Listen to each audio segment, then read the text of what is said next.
What's going on, YouTube? What's going on, wrestling fans? You can't see me. Welcome back to Total Turnbuckle Talk, and welcome back to New York Yankee Mania. Smackdown just ended 2 minutes ago, so today we are going to be, like usual, recapping Raw and Smackdown. How's it going, Joe? How are you feeling today? Okay, not too bad. I know there's a lot of streams that are having trouble today and everything. So we'll try to do the best we can. Yeah. People going in and out and everything. I also want to welcome Victor, who did a great job with us last week. He's going to talk a little bit about some yesteryear news and everything, just to break a few things up. So without any further ado, let's see if Victor is ready, and we can bring him up to say hi. And let's see, he's giving the thumbs up. Hi, Victor. How you doing? Going Welcome on, back to Total Victor? Hey, Turnbuckle man. Talk. What's up, gentlemen? Can you hear me? Yes, Hear we you can. great. Yes, we can. How you doing, man? TJ, pleasure to finally meet you, my friend. Pleasure. It's a pleasure. Appreciate you for allowing me to step in for you kind of last week when you Yes, were on thank you. assignment. Thank you. I appreciate it. Thank you. Checked So out, much go on. been checking out your channel and your videos. Very impressed, man. You got Thank you. Thank a you. great passion for this, and look like you might have a little bit of a future ahead of you, my man. So Thank keep you. up. Thank you. I really appreciate it. Thank you. That means a Just lot. stay Thank you. dedicated. Always stay dedicated Yes. to the product and stay dedicated to yourself. Stay dedicated to your craft. Yes. Thank you so much. If he doesn't, I'm going to give him a boot in the you know what to make sure Ah. he does. No You're question. you're you're closer to him, Joe, so you could do that. You know him. I'm just going to give him some advice. I just want to make everybody new in the stream, please don't forget to subscribe to NY Yankee Mania, Total Turnbuckle Talk, and the Third Floor Podcast with Victor. So there's a lot going on, guys. Glad to see new people in the stream. Thank you so much. So let's get to some news of SmackDown. Go ahead. Yes. So actually, I figure we're gonna start with Raw. Actually, because Raw is the first thing that came up. So yeah. I mean, is that okay with you guys? Can we start with Raw because Raw was first? Go ahead. Your show, my brother. Go. All right. So, okay. So Raw kicks off this week with CM Punk, our new World Heavyweight Champion, coming out and celebrating as one would do. You know, CM Punk is finally the World Heavyweight Champion. CM Punk is finally that champion he's been looking for. You know, he came back in 2023, said he's here to make money and he's here to win championships. And he's been doing that and making a lot of money, definitely. And then, you know, CM Punk, you know, he's all like, this is my championship. I'm going to challenge people for it. And then Logan Paul comes out. Now, before I continue with what happened, I want to ask you guys, what do we think about Logan Paul? Do we think that Logan Paul is ready for that world title picture? Do we think that he was ready back in 2023 or 2022 when he faced Roman Reigns? Is he ready now, and has he progressed from before? You want to take that, Victor? Or you want me to take it? I'll jump on it first, and Go ahead. I'll tell you this, Tej. I've been watching wrestling for a really, really, really long time. Logan Paul reminds me of Shawn Michaels when he first. Let's put it this way: after Shawn Michaels put Jannetty through the window on the barbershop and became Shawn Michaels, famous heel turn, yeah, that's Logan Paul right now. You got a modern day Shawn Michaels and Logan Paul. And I think the company right now, out of all the guys that they're using properly, he's one of them. I think what they do with him is it's the right moves. He's real vital to the WWE right now. I'm a fan of his, and like I said, he reminds me of that Shawn Michaels, that heel turn Shawn Michaels. That's Logan Paul. No, yeah, I totally agree with you, and I totally think that Logan Paul is essential to not only WWE, but also the factions inside of WWE. You know, we are split up into two groups, mainly two groups. You know, you got faces, and then you got heels. There is some gray area in between, but mainly we are, you know, we're split up into those two groups. And Logan Paul in my opinion, might be the face of heel. It's either Logan Paul or Seth Rollins. Now, there is an argument for Seth Rollins being the modern day HBK, but Logan Paul is up and coming. You know, Logan Paul hasn't been here for a lot of time, but Logan Paul is hated, quote unquote, hated by everyone. But we all have to admit that he has a lot of freaking talent. He's so good in the ring. And the WWE right now, the heel side of WWE would not be where it is right now without Logan Paul. I would agree with you. And another thing we said there about Seth Rollins, like I don't know who would even put him in the same sentence as Shawn Michaels. He's nowhere near anywhere the class of Shawn Michaels, not even close. I mean, Shawn Michaels put in the work. Logan Paul is putting in the work. Seth Rollins, it's the same gimmick over and over and over and over and over. There's no character development. I'm flat on Seth. I'm not a big Seth fan. I don't think he's good for the company, to be honest with you. Okay. Well, he holds the fault while Roman Reigns, gets all this time off, and they don't tell you in the background, but I don't think he's 100%. And I'm not even talking about injury. You don't forget, he was a very sick man a few years back, and hopefully none of that came back. They might be hiding it. Sometimes I see that Roman's a little skinnier than we remember. Then I don't know. I'm not sure, but I do. I mean, I like the Seth Rollins character, but I think they take it a little bit too extreme. That's the way I feel about that. No, yeah. I mean, totally. I do think that the Seth Rollins gimmick is getting a little stale. He's had a very similar gimmick from 2025, 2020, and even like all the way back to WrestleMania 31. I think WrestleMania 31, heights of the century, that kind of defined who Seth Rollins was. And then after that, there was kind of a period where Seth Rollins was in his prime. I think that kind of went from WrestleMania 31 up until like quarantine 2020 to quarantine 2021, and then the gimmick got kind of stale. I do think that Rollins, this new heel character, I think that if we're going to keep Rollins in the company and keep him on the main roster, keep doing all these things with him, that's where we need to put him, because he ran he did his stuff as a face, he did all that, but as a heel, he really does excel in that field, and I think that's where he needs to be. Yeah, and TJ, you could go through a couple of the matches, because I mean we could talk for hours and hours and hours. We just want to get also people caught up with Smackdown and Raw. So go ahead. Okay, so Seth Rollins, CM Punk, and Logan Paul aside, CM Punk came out, Logan Paul came out, and the Vision came out. Match scheduled for later in the night between CM Punk and one of the members of the Vision. Okay, whatever. So next thing on the card that happened was Nikki Bella and Stephanie Vaquer versus the Judgment Day, and the Judgment Day win this match. Now, let's just kind of go into this very briefly here. I think the Judgment Day is a good faction on its own, but I'm kind of annoyed that, they're winning the matches in the same way every single time. And again, just like Seth Rollins, it is getting a little stale. What do we think about the Judgment Day very briefly? Yeah, I'm going to agree with you. I think it definitely falls into that getting stale line. And I think you're going to use that a little bit more than you usually do, especially the way things have been going lately as far as creative. No, yeah, you're right. And the thing is, you bring back Nikki Bella, which everybody absolutely loves, is in love with this woman, and she keeps losing. I mean, what good is that? Why would she come back and just keep losing and being, I don't know. I mean, I understand it's great money and all of that, but your reputation, I mean, I'm sure she's not happy with the way things are running right now. And that bothers me. I mean, and then, of course, when we get into Tiffany Stratton, that'll tell you even more. So that will definitely, I got a lot to say about that. Yeah. And that picture was way bigger than I thought it was going to be. You don't have to worry about it. It's okay.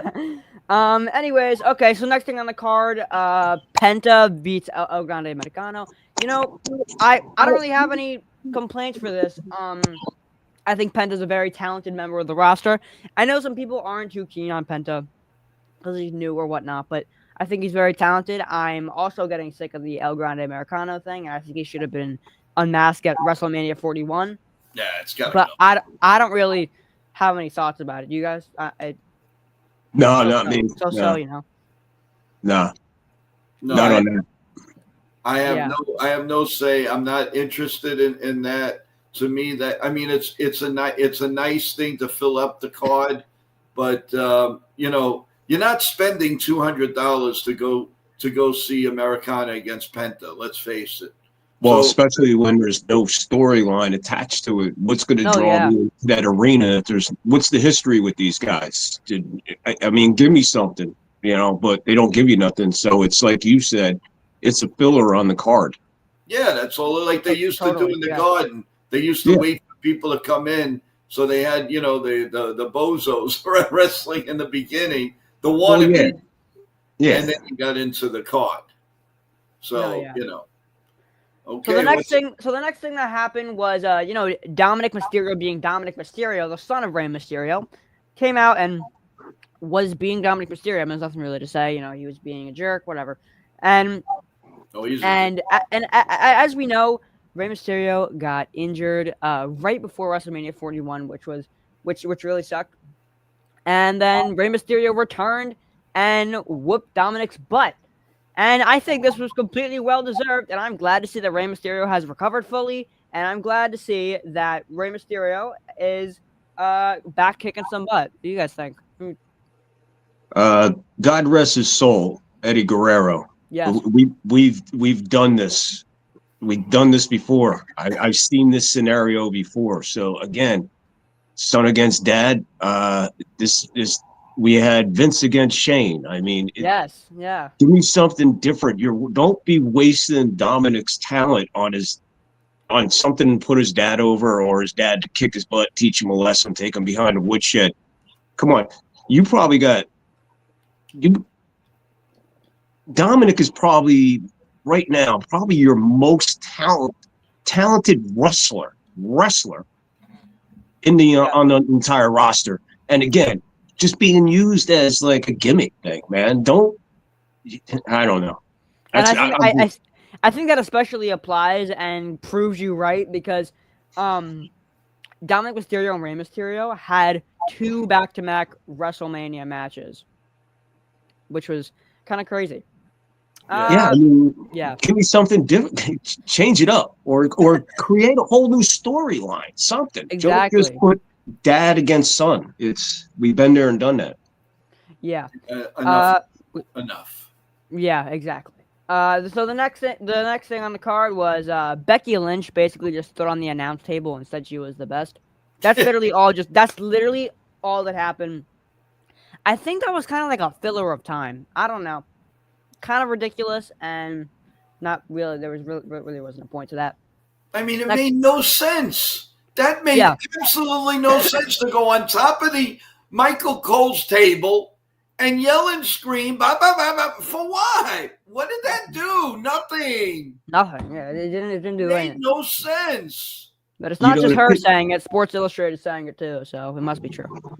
To take a quick trip down memory lane, when me and my boys would get together, and we would get together for every pay-per-view every month, and we'd be at one guy's house. We'd always chip in, but we used to get so into it, and we had a thing. It's not a pay-per-view until somebody goes through the Spanish table. And we wait all night. And as soon as somebody would go through the Spanish table, we'd be like, all right, now it's a WrestleMania. It's officially a pay-per-view or whatever we were watching. Yep. And the reason I bring that up is because the announcer's table back in the day used to be such a vital weapon to the heel, and they used it to perfection. Now it's just a gimmick. It's like, come on, man. You take so much away from the old days that when you put it into this stuff, especially with no storyline, like you said, she goes out, she stands on the table, she breaks it. Okay, what are we doing here? You know, Yeah. back in the day, it was strategic, man. Guys would go on the table and then come off the table and go wrestle around the ring 2 or 3 more times, back on the table. You're like, okay, he's going to break the table now. And then off the table again, back in the ring for a couple, another bump outside, and then boom, the table comes out of nowhere. So when you least expected it back then, you got it, if you know what I mean. Now, you know when it's coming. You can see it a mile away. So even that, it seems that they've taken an edge off even that creative of that.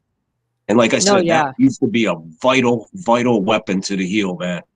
No, yeah. Actually, a fun fact. I don't know if you guys know this, but but you know, one of those kind of like unwritten rules in wrestling. A lot of people do this, but some people don't. You know, that you always break the Spanish announce table first. Yes. No Yes. clue. That's just kind of the rule. You know, that's kind of how it's been. That's just always kind of been. So we just stuck with it. You know. And it's a great tradition, believe it or not. And it goes It back. is. Look, I'm telling you about when I used to watch it back in the 80 pay-per-views. When they first instituted that, the first time they had the Spanish table, it was destroyed that night. So Yeah.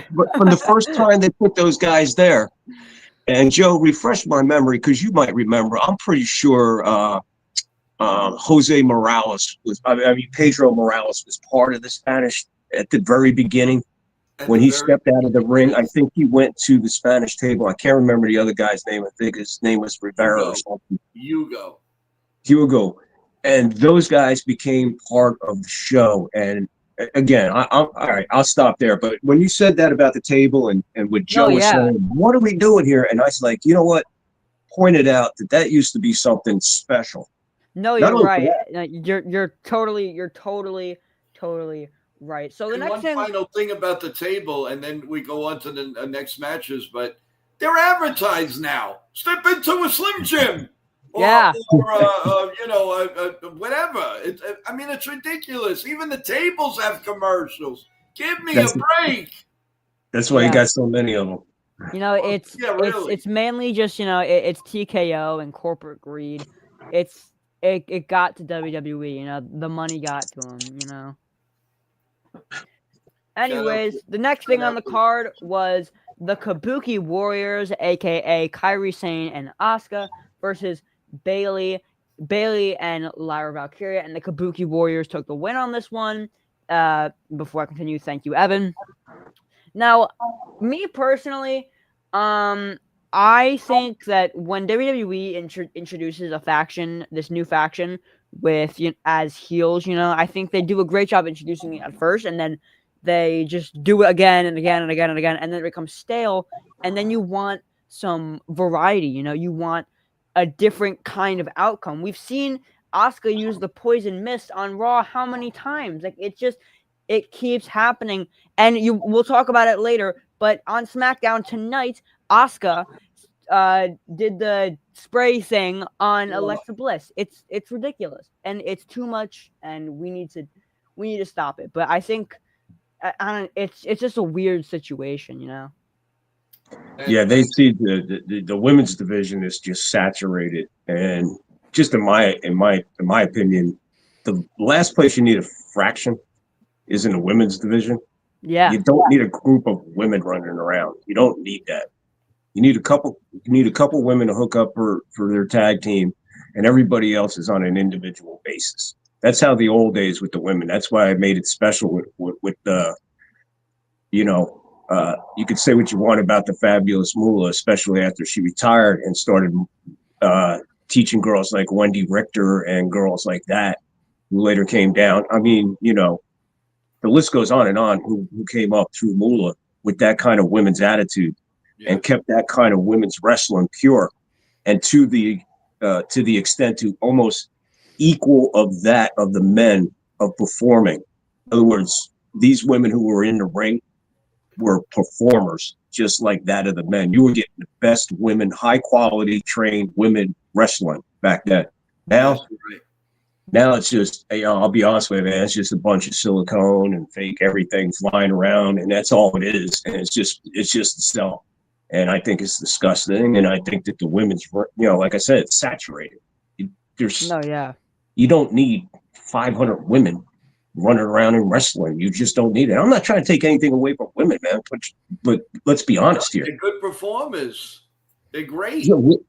Yeah, a lot of them are, but a lot of it's just gymnastics and not wrestling. Mm-hmm.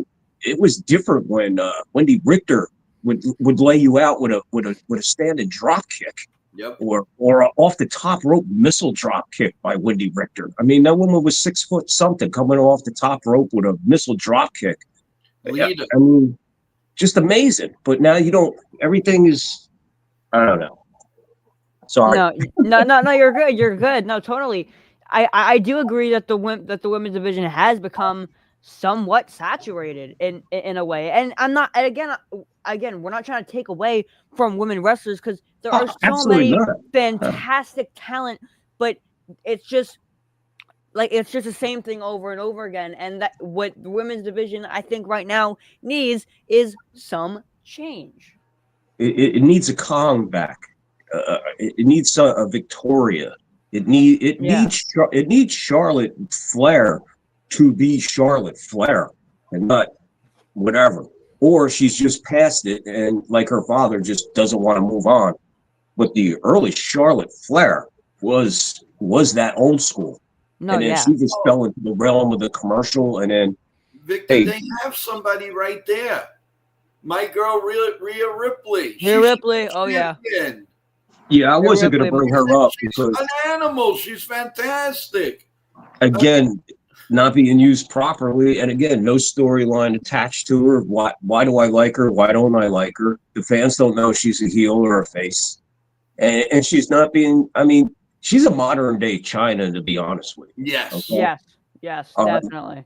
You see how they used China back in the day? Yeah, questionable because China and Rhea Ripley together.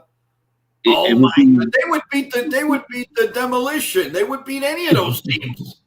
Yeah. Well, if China was able to hold on to her youth this long to be able to team up with her, Rhea, but excellent manager, excellent tutor. I mean, I feel, man, it's one of the hardest stories in all of wrestling when it comes to losing wrestlers is the China story. It's just a horrifying, heartbreaking story. But what China did at that point in wrestling I'm not only saying this for women's wrestling, what she did for wrestling, man, it brought in a whole different vibe of a group of fans, and those fans latched on and kept on and stayed on even after her passing and stuff. And it's just a shame that maybe we don't tip our hat enough to China for what she did, not only for, like I said, women's wrestling, but for wrestling. She's not 100%. Because she went out with Triple H. I mean, give me a break. Forget about that. Those were absolutely whatever days. Those are the jungle days, as Ric Flair likes to call them. We were all swinging in the jungle. All right, well, whatever, dude. That's cool. Save it for the book. Save it for the movie. But when you're talking talent, don't abuse it and don't waste it. And they did both to China, and that's pretty much why she wound up where she's at now. I mean, in a better place or whatever, not in pain no more. But they did both to her.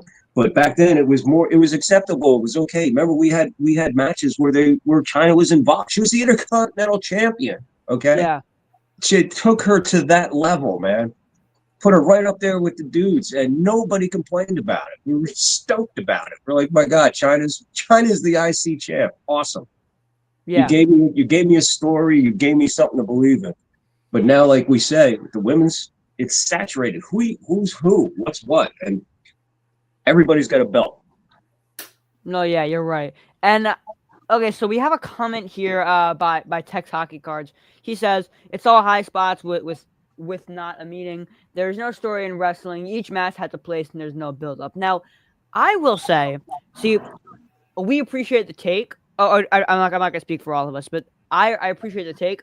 But I am going to have to disagree with you, man. Listen, wrestling at its core, wrestling at its core is wrestling, right? But wrestling, when we think outside of that and we actually observe the bigger picture and we observe what we love about wrestling and what keeps us engaged and what separates wrestling from everything else on TV is storylines. They're storylines that are built up over multiple generations. You have storylines that have been building up since the 90s, and then finally, maybe if they ever even resolve in 2025. That's crazy. It's like 30 years. I don't know if that's correct. That's like 30 years. That's crazy.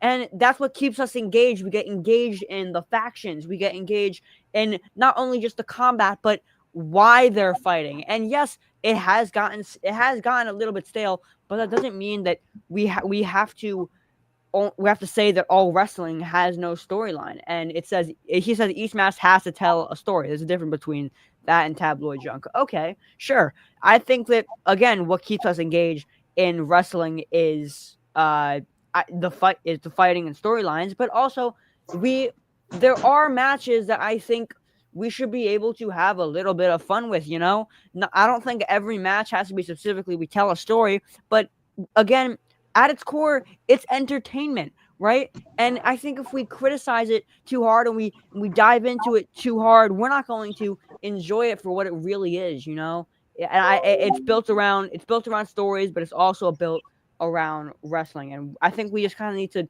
look at the bigger picture and accept it for what it is. Yeah, I agree with you, Tej. And Texas Hockey Cards, thank you for coming on over, man. I appreciate you coming on. Thank you. He's one of my third floor guys. Oh, really? So it's good to see somebody come on over and actually get involved in the show. I appreciate it. Thank you. Texas Hockey Cards is also a good follow, man. He does cards collections. He's got some really far out cards, man. So he's a good watch. He just does straight videos. So Texas Hockey Card, thank you, man. Appreciate the comment. Thank you. Yeah, really, thank you, Tex. If you ever want to join, talk about your cards, but by all means, let us know. Let Victor know, and hey, worst comes to worst, if you want to come on and you're comfortable with Victor, by all means, we'll accommodate. That's what we do here on NY Mania. I do see a lot of different names in here, everyone. Please subscribe. I thank you all for coming on and subscribe to Total Turnbuckle Talk. We all do a great job. You need to go see the videos that TJ puts out. They're amazing. A lot of energy, man. A lot of energy. Thank you. Everyone also go check out New York Yankee Mania. He is very consistent. He posts every single day, usually. He covers the Yankees. And if you are a Yankee fan, this guy is the place to go. Great enthusiasm. He brings on special guests every single week. And speaking of every single week, we are going to be live every single week right after SmackDown, discussing Raw and SmackDown. And also don't forget, on November 29th, which is the Survivor Series pay-per-view, or PLE as they call it now, we are going to be going live, commentating the event, just like we are Michael Cole and Corey Graves. We are going to be on the sidelines telling you exactly what's happening. So if you are in need of someone to watch during Survivor Series, you want to hear someone give you their thoughts on it, come check us out. We're going to be doing the entire stream. We're going to be commentating the entire thing. Anyway, so looking forward to that. That's going to be a lot of fun. Definitely. I'm not sure if I want to be a Bobby Heenan or Jesse the Body. I'll figure it out, but I will definitely take the heel run on the commentating table that night. Okay, and let's see who goes through our table. Somebody's going to have to go through our table to make it official. But yeah, people, please don't miss that. It's going to be interesting to call a live PLE, as you call it, Survivor Series. Man, it's going to be interesting. So definitely check it out, man. Thank you guys so much for the support in the chat. I really do appreciate it. Thank you for welcoming me on to New York Yankee Mania. Thank you guys, and also Joe, and also Victor. Thank you, for welcoming me onto the stream. It's been a pleasure. But without, I still have a couple more. We have two more things on the Raw thing. We're on the Raw card. We had AJ Styles and Dragon Lee versus the Judgment Day for the titles. AJ Styles and Dragon Lee retain. Not too much to note about that. We do have to keep moving. And the main event of the night was Jey Uso and CM Punk versus the Vision. And so again, I went over this on my channel, but at the end of the match, it was an all-out brawl, whatever. And then Logan Paul, which came up earlier in the night, actually hit CM Punk with the brass knuckles and ensuring a false sense of security on CM Punk. And again, we were just talking about Logan Paul and how he's a phenomenal superstar and that he should keep going and how he could be a modern day Shawn Michaels. But with that, again, we kind of already covered it, But I think it is time to move on to the Smackdown card. The November 7th episode of Smackdown, which just ended. So let's kick it off. So, show kicks off. Cody Rhodes, the American Nightmare, walks out, and he basically just says, Drew McIntyre, am I right?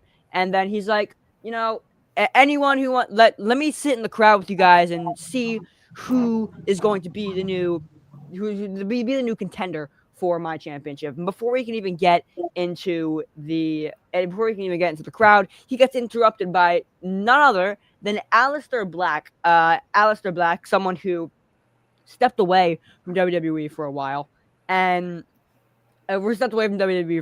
came back, and he's not Malachi Black anymore. He is still Aleister Black, and now he's challenging Cody Rhodes for the championship, and that match is going to happen later on SmackDown. So that, again, we don't really have anything to say about that. We're going to cover that at the end of this segment. So yeah, that match is happening later in the night. So the first actual match that happened, or I don't know if this is in chronological order, but one of the matches that happened was Charlotte Flair versus Nia Jax. And Nia Jax won this match with the help from Lash Legend, a NXT superstar. Now, my question to you guys is, should WWE keep bringing up these NXT superstars and helping out main roster to elevate not only the main roster, but the NXT roster?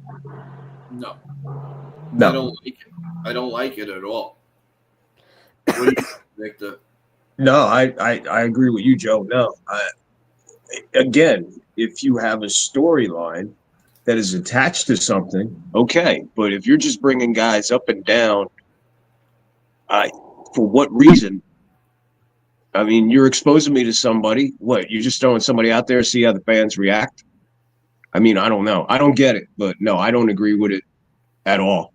I don't like it at all. And to even talk about it makes me cringe, because you're bringing in somebody from NXT. Bring them in because you want to bring them in with their talent, not because they're going to come in here and help WWE's person there. All right, they're all one umbrella, but everybody knows my point. You got to bring them up and let them go on their own. Don't give them help. Don't let them help anybody. Make your own storyline. Is that so tough? I don't think so, but that's my take. No, well said. I agree with you. I don't even know why it exists. I mean, I don't even know why I really don't. I mean, you got Raw, you got SmackDown. Load the rosters. Why do we need a third division? Or is it a division? Or is it the minors? I mean, again, and then it makes no sense. Show that somebody wins the title to go to SmackDown, Raw, or NXT. That's on Sunday nights on A&E. I mean, they're good wrestlers. You're talking about LFG? Is that what you're talking about? Yeah. Yeah, didn't they call that Tough Enough back in the day? Yes. Yeah, that's when Maven. Yeah. So instead of the competition, now you got it's again moneymaker, man. Money. Yeah, I'm doing what I can to bring Maven on here. Maven has his own podcast, and he lets it all out. Yeah. He lets it all out, and I'm hoping one day we get him on the show because his take would be incredible.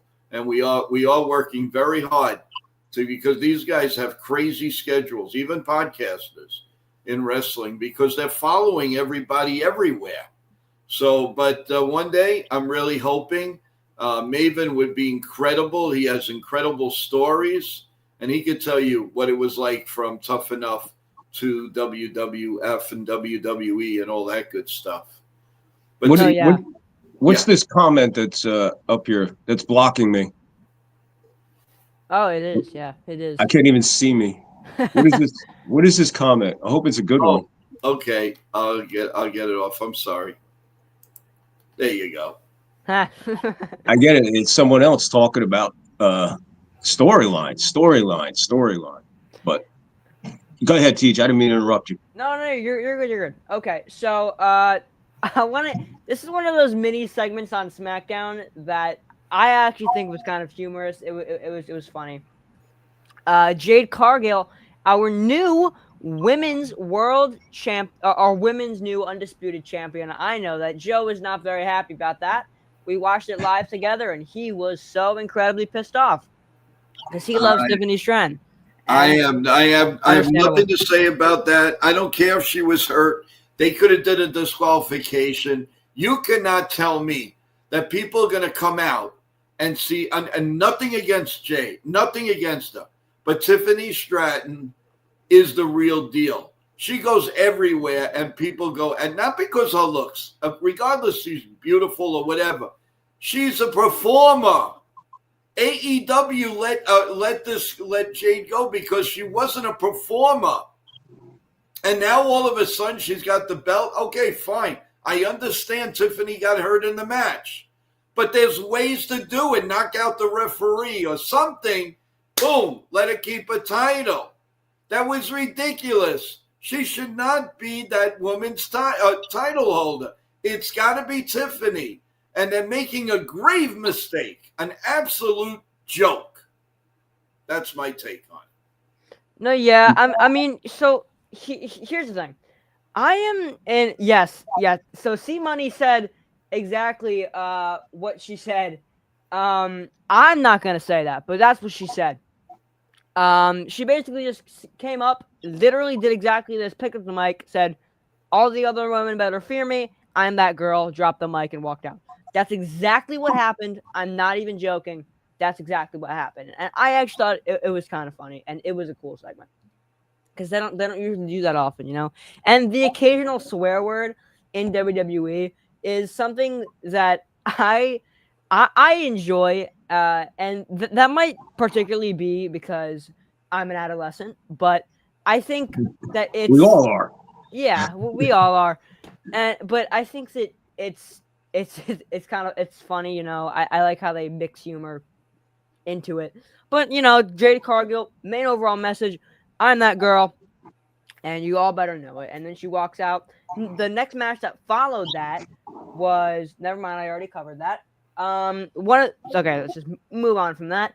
There was an open challenge, Ilya Dragunov open challenge, and the person that came out was Tommaso Ciampa with the rest of DIY, and Ciampa walked out with Johnny Gargano, and Ciampa was like, "I want that shot," and Ilya was like, "Okay, I'm gonna give you the shot," but then he pointed to Johnny Gargano, and he was like, "No, not you, Ciampa. I want Gargano."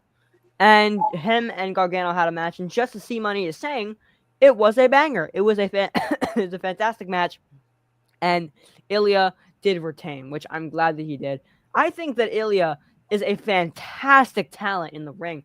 I mean, the selling, the technical ability, sorry, the strikes, he's just incredible. I honestly think that he is a good U.S. champion. What do you guys think? I agree with you. He's a hard worker, a good worker. It looks like he has some passion for the craft itself. And when you do that, you're going to get over. And right now, I'm saying he's pretty much over, right? Yeah, no, he is over. He's over. Because he usually, when people come back and return, they're kind of guaranteed to get a good reaction from the crowd, you know. And just like C Money is saying, and like what I was saying too, the H-bomb is such a great finisher. You know, it's so powerful, it's straight to the point, and I love it. Yeah, well, I don't have a big thing about it because that doesn't move the needle for me. I know we got to watch some of these matches and all that. Doesn't move the needle for me. So I'm glad you guys were talking about it. But again, for me, it's just like it's on the card. Okay, move on. That's the way I look at that. Something like that. It's not going to make or break SmackDown. No, yeah, it's not going to make or break SmackDown, but I just really enjoy watching Ilya wrestle because he's so agile and he's so good. strong. It's crazy to watch him. He's crazy. Okay. Next thing on the card was Rey Fenix versus Tala Tonga, and to no one's surprise, Tala Tonga won. Yeah. Which she's part of the MFTs. This is probably going to spark a debate. How do we feel about Solo Sikoa and the MFTs, especially Tala Tonga and all those other variations of that name, which is basically the same wrestler? I'm thoroughly confused with it. So again, it's when it's hard to understand, and when you have to ask so many questions about what am I watching or what am I following or what does that mean, or wasn't that last week, or when you got to play catch up, something's wrong. And again, you're creating a faction within the women. And again, women don't need a faction. There's no call for it. But now they got their own war games. They got their own this. They got their own that. I get it. I ain't taking nothing away from it. If you're going to be that much, if you're going to have that many women on the roster wrestling, whether it be in SmackDown, whether it be in Raw, whether it be in NXT or whatever else they got, why don't you just start your own women's federation? Okay. Or we could do, they could do like their own WrestleMania and have two WrestleManias. One, the WrestleMania, and then you could have a Globe WrestleMania. If you want to involve all these, let's really put it together. The three federations, but separately in a different way, and build up your people that way. If you put them, like I said, put the women in it, give them their own federation and stuff, and you're not going to be able to saturate the pay-per-view market like you do with the men. I mean, the women would probably have to do one maybe every 3 months or something. They wouldn't be able to do one every month. They wouldn't be able to sell it. And, it might be a tough sell ticket-wise, but if you do it right, you'd be all right because you got so many women. You got the talent. Yeah. You put a creative mind behind that knows something about women's wrestling, which is really something very rare nowadays. Yeah. I still think the greatest mind that I've ever known with women wrestling, as far as booking it and everything, was Dutch Mantel. Dutch Mantel, yeah. Dutch was a genius with women. I mean, all that stuff you've seen running through the late 80s and 90s in the WWF or WWE or whatever, that's all Dutch, man. Yeah. All those girls are under Dutch. And if you don't have that leading the pack, it's just a bunch of strays going crazy, man. And you keep handing out contracts, you just keep clogging the highway, man. I agree 100%. No, and one thing I got when one of these days I sit down with TJ, we're gonna watch a whole segment on the midgets. That I would love to bring back the midgets. Sky Low. Your little Brutus. Hornswoggle. The Haiti Kid. The Haiti Kid. The miniature. Lord Littlebrook. Oh, so you got. Oh, okay. You cheated. It on there.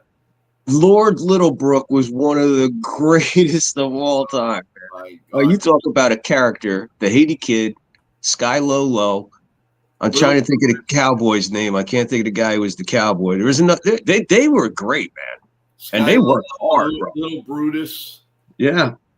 And you know what they used to do, guys, was they would do. Oh, here we go. Here's a great picture. They used to come off the second row. That's him. There he is. Sky Low. Sky Low, my God. Bring up, if you can, Little Tokyo. I love Little Tokyo, yeah. I forgot to mention that Sky Low was the champion back in the day. That would, yeah. And the funny part of it is when they go and cover, they would throw them up and the referee would catch them and the referee would throw them back in the count. Then the guy would throw them, the referee, until they find it. And then they would tap the referee in the backside. Yeah. Back. and just die laughing. Let's see what we have. Oh, there he is, Little Tokyo. little Tokyo. Man. TJ, they would come off the second rope like the Macho Man, bro. I'm telling you, man, it was high up there for him. I think one time in Convention Hall, it might have been this guy. It might have been Little Tokyo who went all the way to the top Yes. and just sailed to like splash somebody and missed. It just like bounced like a basketball. Yeah. Yes. Yes. Oh man, I'm telling you, TJ, you'd be rolling. You would be rolling watching. It was real. And then there was Little Beaver. Remember Little Beaver? Yeah, Little Beaver was crazy. Cowboy Lang. Oh my!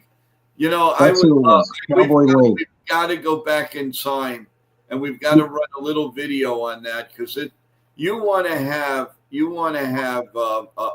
fun. That they did that sometimes in Madison Square Garden and in local shows, and you just crack up. Yeah,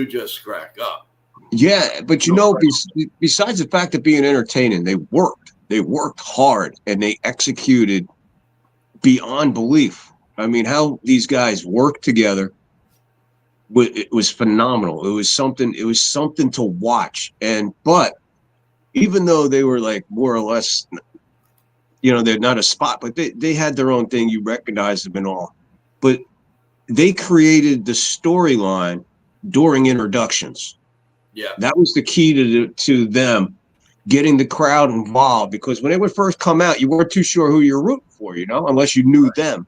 Right. But they would create a storyline as soon as they were getting introduced. One guy would do something, and you go, "Oh, okay, those are the bad guys," right? Am I right, Joe? 100%. Yeah. Yeah, we got to do a show one day just on the midgets and the lady wrestlers of the 70s. And I think TJ, he could keep bringing up we name them, he'll keep bringing them up. But we do have one or two more matches before we head out. Go ahead, TJ. I'm sorry. No, you're good. No, you're good. We get excited about it. No, I get it. And yes, Donnie Clark, let's all acknowledge the tribal chief. Let's put up those ones. Anyways, okay, so where were we? Ray Phoenix, Thomas Honda. Okay, yes. Chelsea Green versus Julia for the Women's United States Championship. And in a shocking conclusion, Chelsea Green is our new, and she has been it before, but it's our new Women's United States Champion. Gentlemen, how do we feel about this? Does she deserve another round as the U.S. champion? First of all, you're getting a title change on a Smackdown on a Friday night. I know. So that's big. Yeah. So that's big. So there's something probably behind that. There's probably building the storyline somewhere along the lines about this. Yeah. Because you usually don't get championships changing hands on TV. Very rare. So, kudos to them for doing it. And let's see where we go from here. But, yeah, I mean, great match for her. And there's nothing like a returning champ. Yeah. No, yeah. Chelsea Green's awesome. She's awesome, man. She's a great talent. Again, like C-Money's saying, she's so entertaining. She makes every moment on TV matter. Yeah, she's fantastic. And I totally agree with what C-Money's saying. I do thoroughly enjoy watching her matches. And I'm glad that they are giving her some recognition. Anyways, what was the last thing? The last thing, of course. I got everything. Yes, I did. Last thing, Cody Rhodes versus Aleister Black for the Undisputed Championship, which was decided earlier in the night. So, match starts off. It's a regular match like usual. And then Drew McIntyre claymores the referee. Of course, we have this Drew McIntyre thing that, he's kind of been this character for a little while now, interfering with matches, pretending like he's the victim, whatever. Casual heel like we were talking about earlier. And then Drew McIntyre gets involved, whatever, and then Damian Priest comes out, and then he attacks Drew McIntyre and Aleister Black. And then Nick Aldis comes out and then suspends Drew McIntyre. Now, I don't know where they're going to go with this. I have no clue. I don't really know why they would do this. Either to give Drew a break or to further a storyline. But there is no storyline to further because Drew McIntyre just ended his storyline with Cody because he lost to him at Saturday Night's Main Event. I think we can't keep having the same storyline between Cody and Drew. It's getting a little stale. What do we think, guys? Are they building this to a steel cage match at Survivor Series? That's the only storyline that I could see. You're right. That's the only storyline that I could see where this could be going. Definitely, probably hyping up War Games. I just don't understand why Drew ain't champion yet. I don't know why they're doing this to this guy who just is basically right now. If I had to say company man, Drew's your company man, because apparently, I mean, he's taking a lot on the chin. He's taking a lot of losses. It's hard to watch, man, especially when the guy is beyond talented, man. I don't know, man. I know there's a history with him and Triple H, so that probably has a lot to do with it as far as his booking and stuff. But other than that, I mean, they're missing it. They're missing the dance on this one, man. Because Drew right now they're wasting Drew, unless Drew's hurt, and that's why they did it that way. Or like you said, build a storyline. But how far off is Survivor Series? It is the 29th, so it's like 2-3 weeks away. Is that enough time to build a storyline? Yes. To continue this, get inside of the TV. They're on TV so much. You know, you got Monday, you got Tuesday, you got Friday. They also do it over social media. If you check some of their TikTok pages, they do, like, there was just one storyline a little while ago where Jay, you remember this, guys? Remember when Jay, he was like, I want to team up with Roman, and then Roman accepted it on social media, and then we were all expected to come to Raw or SmackDown knowing that he accepted. It's because we have to pay attention to the social media because they also further it on social media. Yeah, no, that makes sense. Sean Browning says maybe one of the shows down the line we could dedicate to Owen Hart, the British Bulldogs, and the rest of the Hart family. No, totally, 100%. That makes sense, and we'll talk a lot. We'll talk a little Hart when Lou Edwards comes on, the ring announcer, next Friday night. So tune into that, everyone. I actually got a story about the Dynamite Kid. Oh yeah. I got a story about him, personal story. But yeah. Yeah, we'll save that in the Hart thing. If we're gonna do a Hart show, that would be great, Victor. Let's we'll put it together, and we'll do something. We'll make it happen. But I'm telling you right now, guys, having Lou Edwards on next week, you won't want to miss this. I am totally promoting this show. This is going to be a great show because he was in the locker room, one of the few people that were allowed. Only the wrestlers, Vince McMahon, the referees. There was no makeup artists, really. There was no reporters, one or two. Bill Apter, George Napolitano. Other than that, and the person that took the wardrobe back, and that was Professor Elliott. There are so many stories that Lou Edwards is going to give. I can't wait. I mean, I know I was around some of them because that's how I met them. But I can tell you, he drove Ivan Putski around. He drove the Samoans around. He drove so many people. Guys, I'm telling you, we're not going to get a word edgewise because we're going to be like, huh? The Polish power. Yeah, I am so looking. Guys, you can't miss next Friday night show, please. If you know any wrestling fan, you got to tell them to come on. And if they want to hear stories about wrestlers, he is not gonna shave it. Believe me when I tell you. You hear Lou Edwards, you're gonna love the stories. Also, he did a wrestling album. It was a record of 45 called At the Garden. and it was tremendous. Lou Albano helped him with that. Freddie Blassie. So there's so much going on, guys. So the names of the past. TJ, Yeah. is that wrap it up? That was it for tonight on SmackDown? That was it for tonight. Yeah. Thank you And everyone for tuning in. Thank you so much. It's been a pleasure. Thank you, Joe. Thank you, Victor, for having me on. Thank you so much. Thank all of you guys. Before we get out of here, Teach, first of all, absolutely brilliant breakdown of both shows.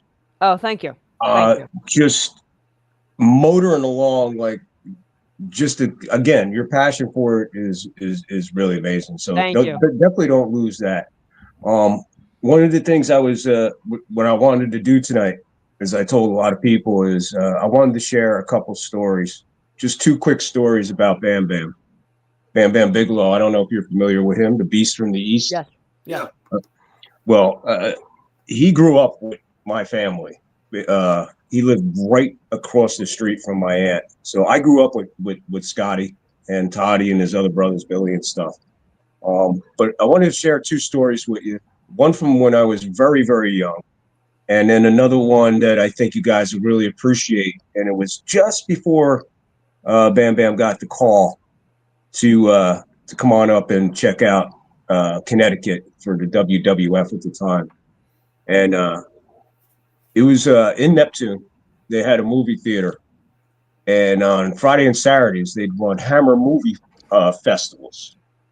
And I wanted to go with one, and my aunt wouldn't let me go unless I could go with my cousin Louie and Bam Bam at the time, because they were going. They were older. So if I went with them, I can get in and all that. So she told, take him, keep an eye on him, don't do this.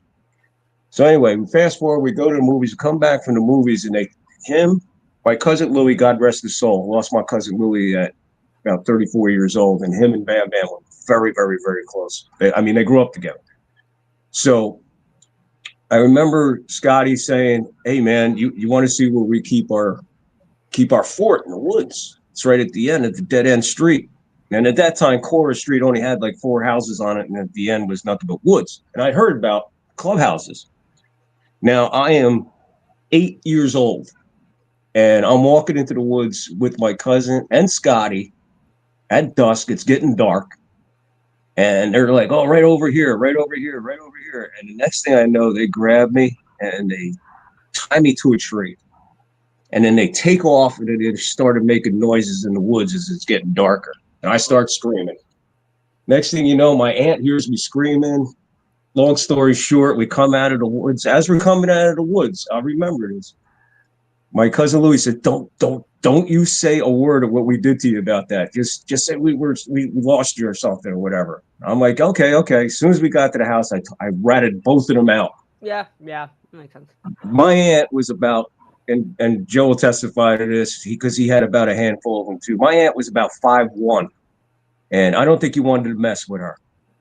And I'll never forget it. The first thing she did is she took off her shoe, and chased Scotty right into his house, right into his front door. And I'll never forget that. Now, that was a great time for him. And I try not to get emotional about when I tell these stories about Bam Bam, but fast forward a bunch of years, he's a bouncer with my cousin JV at a bar in Asbury Park called the Quack Quack, which was on the other corner was the Stone Pony. And in between that was another bar, JV Higginbottoms. And I hung out in JV Higginbottoms, and every now and then we'd walk over to the Stone Pony. My other cousins worked there. I'd get in the door, no problem. The Quack Quack was a little bit of a tough bar. All right, we'll call it some bikers and stuff like that. But my cousin JV and Bam Bam were the bouncers there. Now, JV was Bam Bam mirror. But my cousin JV was about 5'5", but he was as tough as, he was a bad. Oh my God, dude. My father used to say he's a fire hydrant that could talk. But anyway, so we go down to the pony one night, and I'm in line, and this guy in front of me, man, he just started bullying me and just carrying on because I had long hair. He's like, where's your boyfriend and stuff like that. And my boys who I was with, they're like, dude, say something to him. I say, you know what? Hold on. Keep him here. So he turned around, he said something else. I'm like, yeah. You got a big mouth, whatever. Let's see how tough you really are. He turned around, he started talking to his buddies. I took off. I went down the street to the Quack Quack. And as I'm walking up, Bam Bam's looking at me because my cousin was sitting on a stool with his back to me. He's like, uh-oh, here comes trouble. Here comes your cuz. Turns around, what's up? I said, it's this dude down in line, the pony, man, giving me a hard time, man. And my cousin's like, what? And Bam Bam's like, oh, well, let's go see what he's got to say. So here I come, little me, and I walk up. I got Bam Bam on one side, JV on the other side. And the guy, this dude was about 6'4". He was a big dude. And I tapped him on the shoulder, and I said, get tough with me now. And he turned around, and he took one look at Bam Bam. And at this time, only half his head was tattooed. All right, and he was in a tank top with everything. I mean, let me tell you something. Bam Bam was nothing to mess with. He was one of the fastest, most agile big men I've ever seen in my life. And I seen him in action. All right, I'm only telling this story because it's a good one. I won't tell you stories I've seen him in action. But that dude turned around and took one look at him and then looked over at my cousin and looked at me. And he's like, hey, man, I was only trying to have fun. And Bam Bam looked at him and said, maybe you want to go have fun in another town. And that dude tapped his other guy on the shoulder and says, come on, let's go. And they stepped out of line and just walked to their cars. And we never saw them after that. But Oh, wow. Bam Bam pretty much told him to leave town. That's crazy. But he was one of the sweetest, kindest people you ever want to meet in your life. And I think he gets a bum rap a lot of times. And I want to be on here because this is a wrestling program. I knew the man personally. All my life, I knew Bam Bam. And again, one of the sweetest, kindest people you could ever meet in your life. Unfortunately, sometimes the demons get you. And you can get away from the demons sometimes, but sometimes they'll creep back in. No, yeah. So it was sad how Bam Bam went out, but I want people to understand that this guy was a legend, not only from New Jersey, not only from Asbury Park. He lived in Neptune, but he hailed from Asbury Park. But again, a father, a great father, a husband, a great husband, a great friend, and as far as I'm concerned, a great cousin, because I always considered Bam Bam a cousin. So there you go. I just wanted to share those two quick stories. Bam Bam. Thank you. The beast from the east. That man tied me to a tree when I was 7, and then came down and not saved my life, but he sent a man out of town for me for picking on me. Thank you so much for sharing. Thank you. Thank you. That was great. And Victor, we love the stories, and I hope you'll be a nice contributor to Total Turnbuckle Talk. And anytime. All you have to do is ask Joe, TJ, anytime. I will be more than happy to jump on here with you, man, to talk this kind of wrestling and to be able to talk like this and share these memories and help a young guy out like you to really remember where these guys came from and what they went through and stuff like that. Yeah, they ate bologna sandwiches, man. Yeah, they did.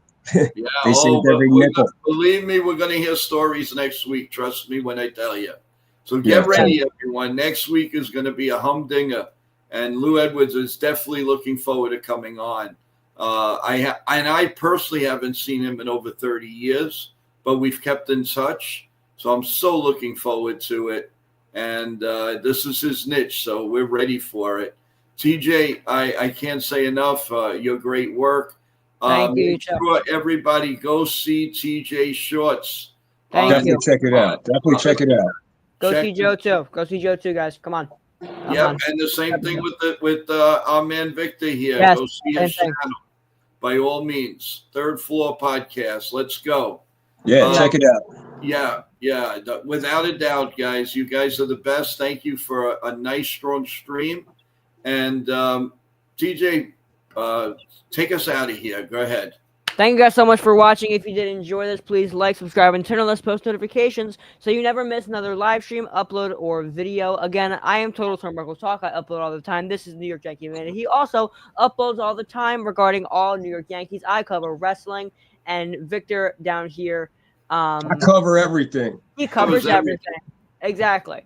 He covers everything. Go subscribe to him. He also posts fantastic stuff. And we will see you next time Key events to keep in mind. Do not forget the November 29th, we are going to be doing a live commentary on Survivor Series, so don't miss that. And also, every week on Friday, we are going to be reviewing and recapping Raw and SmackDown, so definitely don't miss that. And without further ado, thank you guys, everyone, so much for watching. Again, if you did enjoy, subscribe, turn on those post notifications so you never miss another upload. And any last things, gentlemen? No, just God bless you all. God bless America.